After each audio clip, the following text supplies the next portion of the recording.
കൃഷ്ണ ഭഗവാന് ഏത് ഭാവത്തിലും നമുക്ക് ആരാധിക്കാമെന്നാണ് നേരത്തെ നമ്മളോട് മേൽശാന്തി പറഞ്ഞത്. നമുക്ക് ദേഷ്യമാണെങ്കിലും കൃഷ്ണനോട് പരാതി പറയാം, പ്രണയമാണെങ്കിലും കൃഷ്ണനെ സ്നേഹിക്കാം. അങ്ങനെ ഇപ്പോൾ കുറച്ച് അമ്മമാർ എൻ്റെ കൂടെ ഉണ്ട്. ഇവരെല്ലാം കൃഷ്ണൻ്റെ ഗോപികമാരാണ് കേട്ടോ. അവർ ചിരിക്കുന്നുണ്ട്. എല്ലാവരും പതിവായിട്ട് ഗോപികമാരാണ്. നമ്മൾ ഭഗവാന്റെ ഗോപികമാരാണ്. എത്ര വയസ്സായാലും ഗോപികമാരാണ്. അമ്മ പതിവായിട്ട് എല്ലാ ദിവസവും ഇവിടെ തന്നെ, രാവിലെ വന്ന വൈകുന്നേരം വരെ ഇവിടെ ആണ്. നമ്മളെ അവിടെ അമ്പലത്തിലെ ആ തുടക്കത്തിൽ അവിടെ ഒരു വലിയ ഉരുളിയിൽ നിറയെ മഞ്ചാടിക്കുരു വെച്ചിട്ടുണ്ട്. ഈ മഞ്ചാടി കുഞ്ഞുങ്ങളെ കൊണ്ട് വാരിക്കുന്നതിൻ്റെ അതിൻ്റെ ഒരു ശാസ്ത്രം.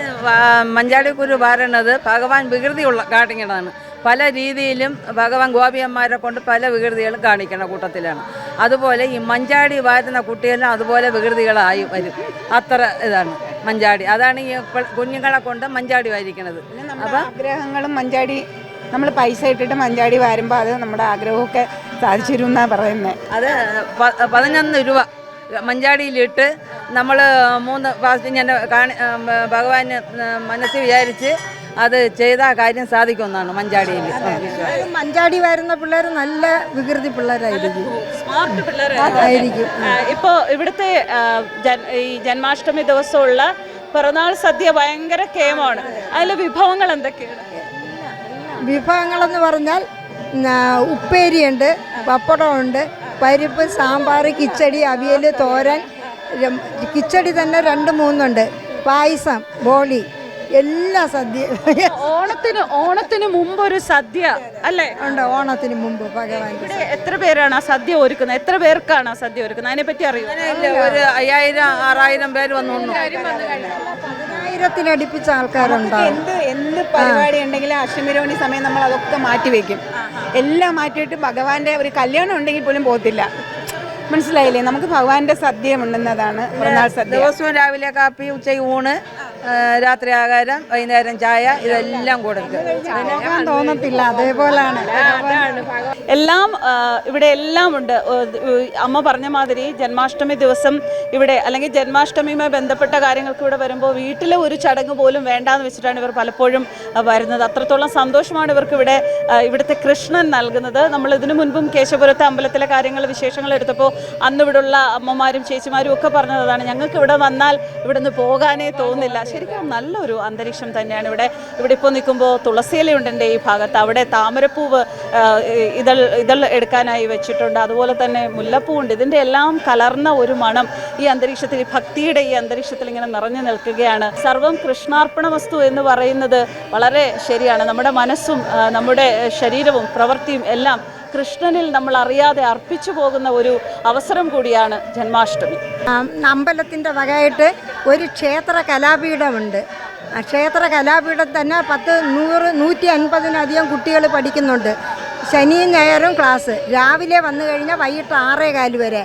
Music, dance, tabla, keyboard, guitar, flute, violin, drawing, karate, എല്ലാ ക്ലാസ്സും ഉണ്ട്. ഇഷ്ടം പോലെ.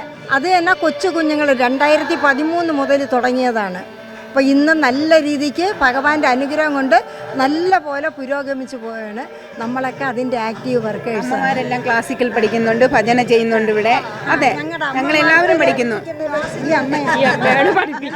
അന്നേരം എല്ലാവരും കൂടി ചേർന്നൊരു കൃഷ്ണഭക്തി ഗാനം പാടാം.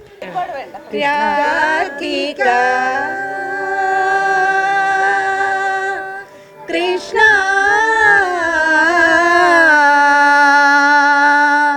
കൃഷ്ണ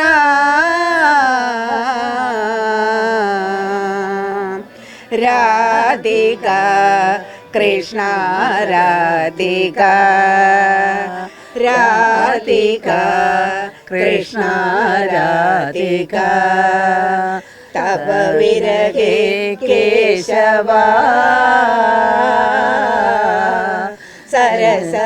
സരസമസൃണമപി മലയജ പംഗം പശ്യതി വിഷമിവ വപുഷിസംഗം രാധിക കൃഷ്ണ രാധിക. കേശവപുരത്തപ്പന് വേണ്ടതെല്ലാം ഒരുക്കാൻ ഇവിടെ യുവജനങ്ങളുടെ ഒരു കൂട്ടായ്മയുണ്ട്, ഗോപികമാരുടെ മാത്രമല്ല. അപ്പോൾ ആ യുവജനങ്ങളെ ഞാൻ പരിചയപ്പെടുത്താം. ഇത് സജു, മണികണ്ഠൻ. ആനന്ദ് കുമാർ. മിഥുൻ. പിന്നെ ചുറ്റും കൂടി നിൽക്കുന്നത് പുതുതലമുറയിൽപ്പെട്ട കൃഷ്ണന്മാരാണ്.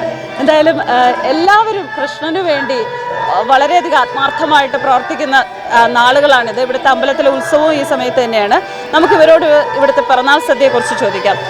മണികണ്ഠ, നമ്മൾ സാധാരണ ജന്മാഷ്ടമി പല ക്ഷേത്രങ്ങളിലും ആചരിക്കാറുണ്ട്. പക്ഷേ അവിടെയൊക്കെ വിപുലമായ രീതിയിലൊരു സദ്യ ഉണ്ടാകുന്നത് ചുരുക്കമായിരിക്കാം, ചിലപ്പോൾ ഉണ്ടാകാം. പക്ഷേ ഇവിടെ വളരെ വിപുലമായ രീതിയിലൊരു പിറന്നാൾ സദ്യ, എനിക്ക് ആ പേരാണ് ഇഷ്ടപ്പെട്ടത്, പിറന്നാൾ സദ്യ, ഉണ്ണിക്കണ്ണൻ്റെ പിറന്നാൾ സദ്യ. എങ്ങനെയാണ് നിങ്ങളുടെ ഒരുക്കങ്ങൾ? ഇതിപ്പോൾ അമ്പലത്തിൻ്റെ ഐതിഹ്യത്തെക്കുറിച്ച് നിങ്ങൾക്ക് നേരത്തെ പറഞ്ഞിട്ടുണ്ടാവും, അതിനെക്കുറിച്ച് അറിയാം. നൂറ്റാണ്ടുകൾ പഴക്കമുണ്ട് അമ്പലത്തിന്.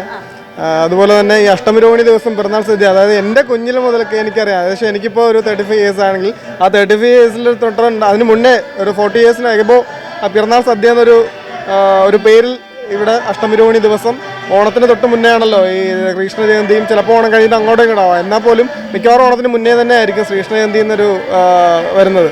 അപ്പോൾ ആ പിറന്നാൾ സദ്യ ദിവസം ഇവിടെ ഓണത്തിന് മുന്നേ ആയിട്ടൊരു സദ്യ ഒരുക്കവും അതിനുള്ള ഒരു വലിയൊരു യുവജന സംഘടന തന്നെ ഇവിടെ ഉണ്ട്. അപ്പോൾ അതിനുവേണ്ടി കുട്ടികളും ഞങ്ങളെപ്പോലെ ഞങ്ങൾക്ക് താഴോട്ടും ഞങ്ങൾ നിന്നപ്പോഴും ഞങ്ങൾക്ക് മുകളിൽ ഇത് പറഞ്ഞു തരാനും ഇതിനെക്കുറിച്ച് പ്രവർത്തിക്കാനും ഉണ്ടായിരുന്നവരുടെ അതേ ഇത് ഞങ്ങളും തിരഞ്ഞെടുത്തുകൊണ്ടാണ് ഞങ്ങൾ ഇത്ര യുവജന സംഘടനകൾ പ്രവർത്തിച്ചുകൊണ്ടിരിക്കുന്നത്. അപ്പോൾ ഇതിന് ധാരാളം പേരുണ്ട്. ഇപ്പോൾ ഞങ്ങളിപ്പോൾ 4 പേരുണ്ടെങ്കിലും ഇതിന് ധാരാളം പേര് ഇതിന് പുറകിൽ പ്രവർത്തിക്കുന്നുണ്ട്. അവരിപ്പോൾ എല്ലാത്തിലും വർക്കിലാണ്, നാളത്തേക്കുള്ള പിറന്നാൾ സദ്യക്കുള്ള ഒരുക്കങ്ങളിലാണ്. ഇപ്പം തന്നെ ഒരുക്കങ്ങൾ തുടങ്ങിക്കഴിഞ്ഞു അല്ലേ? കഷ്ണം നുറുക്കലും അങ്ങനെയുള്ള കാര്യങ്ങളും ഒക്കെ. അതെ അതെ, തീർച്ചയായും. ഇപ്പോൾ മലക്കറികളും എല്ലാം എത്തിയിട്ടുണ്ട്. ഇനിയിപ്പോൾ മേശ, കസേര, അങ്ങനത്തെ ഒരുപാട് കാര്യങ്ങളുണ്ടല്ലോ. അപ്പോൾ അതിന് പുറകിലത്തെ വർക്ക് എന്ന് പറയുന്നത് ഒരു കൂട്ടായ്മയാണ്. അപ്പോൾ ഞാൻ മനസ്സിലാക്കിയത് ഇവിടെ വളരെ ചിട്ടയോടുകൂടി സദ്യ വിളമ്പി എല്ലാവർക്കും കൊടുക്കുന്നു എന്നുള്ളതാണ് അല്ലേ? അങ്ങനെ ഒരു ബുദ്ധിമുട്ടൊന്നും ഉണ്ടാകാതെ നിങ്ങളത് എങ്ങനെ ഓർഗനൈസ് ചെയ്യുന്നത്? അതെ, ഞങ്ങളത് ആക്ച്വലി ഞങ്ങൾ ഒരു പ്ലാനിങ്ങിലായിരിക്കും ആദ്യത്തെ ദിവസം ഞങ്ങൾ ഇവിടെ ചെയ്യുന്നത്. തലേ ദിവസം തന്നെ ഏകദേശം ഒരു 1000 പേരോളം നമ്മളത് പ്രതീക്ഷിക്കും. പക്ഷെ അതിൽ കൂടുതലുണ്ടാവും. അപ്പോൾ ഞങ്ങളൊരു 500 പേർക്കുള്ളത് ആദ്യം ഉണ്ടാകുമ്പോൾ തന്നെ അടുത്തത് അവിടെ പുറകിലുള്ള അടുത്ത ടീം അതിനുള്ള വർക്ക് തുടങ്ങിയിട്ടുണ്ടാവും. അപ്പോൾ ഇത് തീരുന്ന മുറയ്ക്ക് ഭക്ഷണം ആർക്കും കിട്ടാതെ വരില്ല. ഇവിടെ വന്ന് മനം നിറഞ്ഞ് വയറും നിറഞ്ഞിട്ടേ എല്ലാവരും പോകാൻ പാടുള്ളൂ എന്നുള്ളൊരു കമ്മിറ്റിക്കാർക്ക് നിർബന്ധം ഞങ്ങൾക്ക് ഇവിടെ എല്ലാവർക്കും ഉണ്ട്. അപ്പോൾ അങ്ങനെ ഉണ്ടാകുന്ന ഒരു സാഹചര്യം മൂലം ഭക്തർ ഒരുപാട് പേര് എല്ലാ വർഷവും ഒരുപാട് പേര് കൂടി വരുന്നുണ്ട്. അതുപോലെ എല്ലാവർക്കും ഞങ്ങൾക്ക് പിറന്നാൾ സദ്യ കൊടുക്കാൻ ഞങ്ങൾക്ക് പറ്റുന്നുണ്ട്. അപ്പോൾ അതിനു വേണ്ടിയിട്ട് ഞങ്ങൾ ആത്മാർത്ഥമായി എല്ലാവരും പ്രവർത്തിക്കുന്നുമുണ്ട്.